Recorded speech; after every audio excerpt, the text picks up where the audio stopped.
Assalamualaikum, selamat datang di channel YouTube Ernie Tyler. Video kali ini adalah bagaimana cara menjahit kancing dengan mesin jahit mini portable. Jangan lupa like, comment, subscribe, dan share ke teman-teman kalian agar bermanfaat.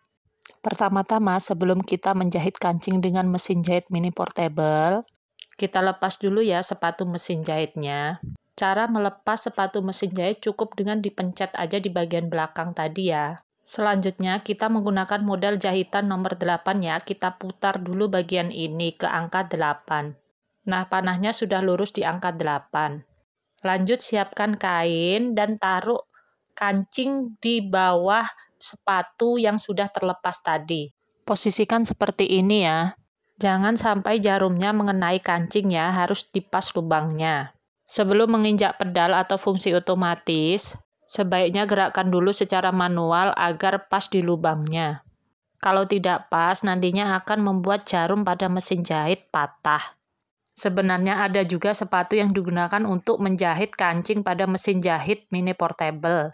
Oke, kita langsung aja pakai fungsi otomatis agar lebih cepat atau bisa menggunakan pedal. Selanjutnya, tarik untuk lubang yang lain. Jadi kita selesaikan untuk satu kancing ini ya. Kalau nantinya khawatir jarum akan patah, kita pelan-pelan aja ya. Tapi kali ini kita memanfaatkan yang ada aja ya. Kita mencoba apakah mesin jahit ini bisa untuk menjahit kancing.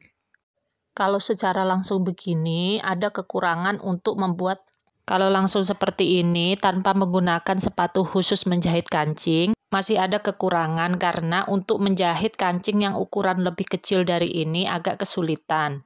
Jadi untuk selanjutnya kita bisa mencoba menggunakan sepatu khusus untuk menjahit kancing ya. Kita coba bisa apa tidak. Oke, sampai jumpa di video selanjutnya. Wassalamualaikum warahmatullahi wabarakatuh.